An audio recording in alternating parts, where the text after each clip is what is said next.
You know, the why question is posed to every human being who ever lived, I would think. We all ask that question.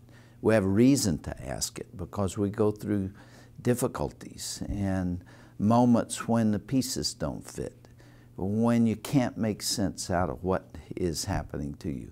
So we all asked. And I draw comfort from the fact that even Jesus asked, when he was on the cross, my God, why? I've asked that question. I'm sure those who are watching this, this video will also have had reason to ask it. And you can ask, but you probably won't get an answer to it. Job asked absolutely incredible questions. I mean, if you just look at how they're laid out, they're brilliant. And he never got an answer to his questions because God will not be accountable to man. But he says that he is close to the brokenhearted and he will not leave us, and he sticks closer than a brother. And what he wants from us in those moments when, frankly, God doesn't make sense, which is why I wrote a book on that subject. What he wants from us is to keep on believing. You can trust him even when you can't track him. And in the case of little Cooper, who died at 5 years of age, no one can answer the why question. And if you try, you'll probably get it wrong, and you may make things worse because you try to come up with these questions to answers to questions that have just plagued humankind. Sin came into the world. It's appointed unto man once to die, and that is the human condition. And so when those moments come, you don't press God for specific answers, nor do you try to necessarily figure them out yourselves. You can think about it and contemplate it, but he says, lean not on your own understanding.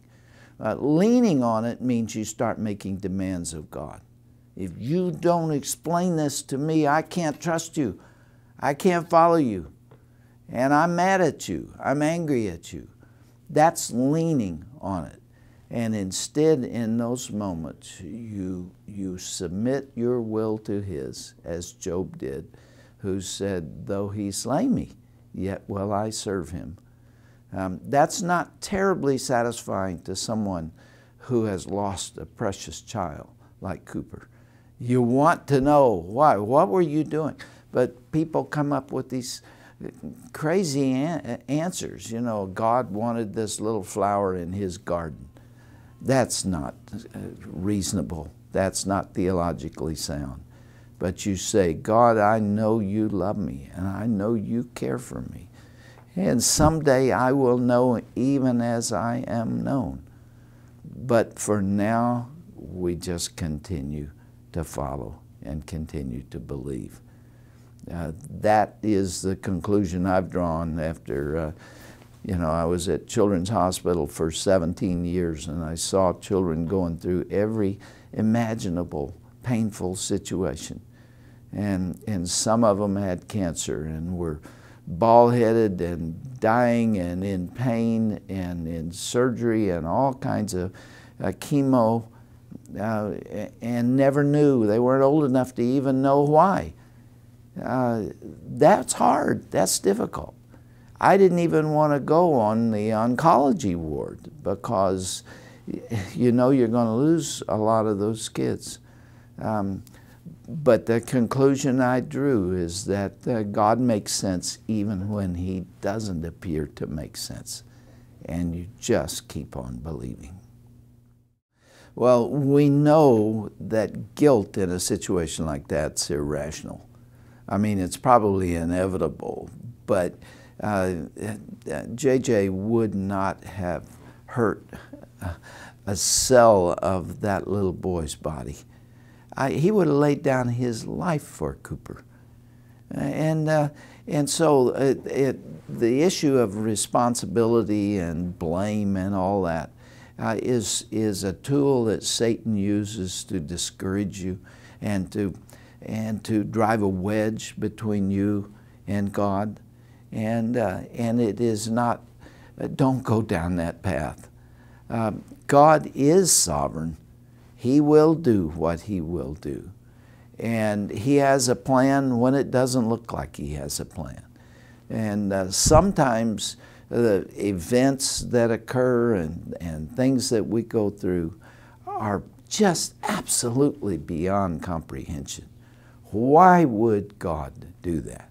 In a much less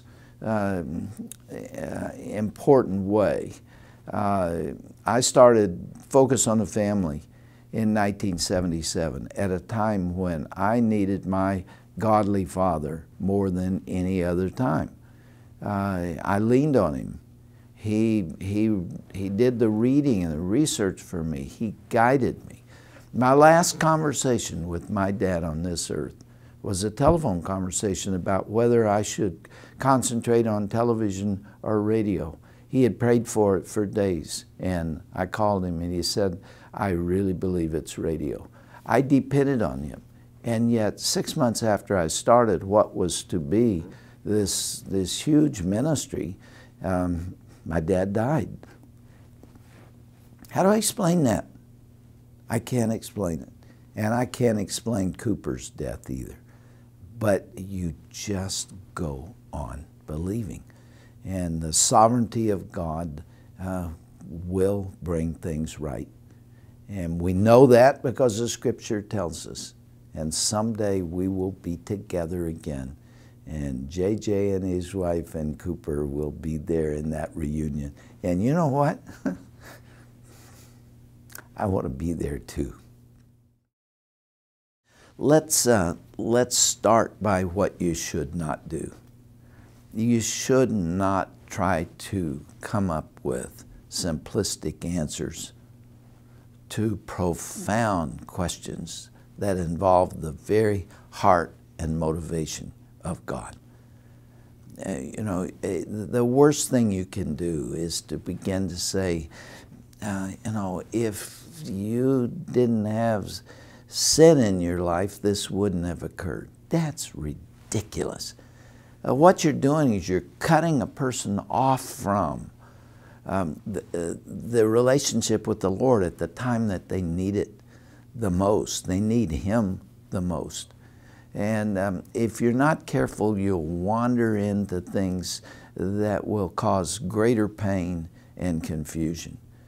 What is needed in that moment is for you to show incredible love to that person, to be there, to understand, and to pray for them, and let them know you're praying for them, and not to try to get too theological at a moment like that, and to point them to the Scriptures and remind them of the Lord's promises to help us in moments like that.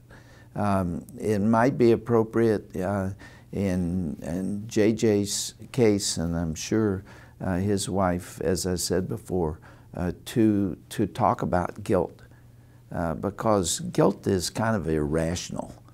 You know, it's you know that God does not hold the person accountable for a mistake or for an accident that no one could have foreseen.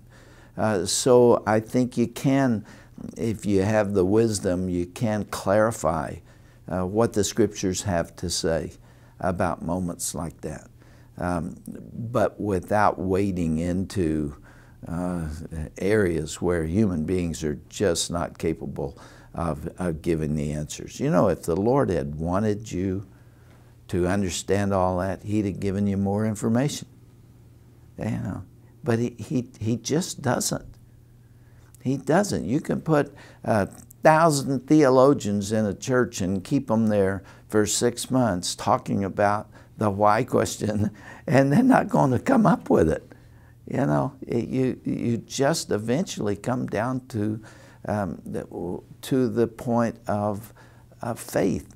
for some reason, God values faith more than anything else. And He will not do anything that takes away the need for it. The system is kind of rigged. Honestly, you have to depend on Him. I don't mean that in a disrespectful way, but you have to depend on Him. He doesn't take all of those challenges away. We see through a dark glass. And it's going to be that way throughout your life.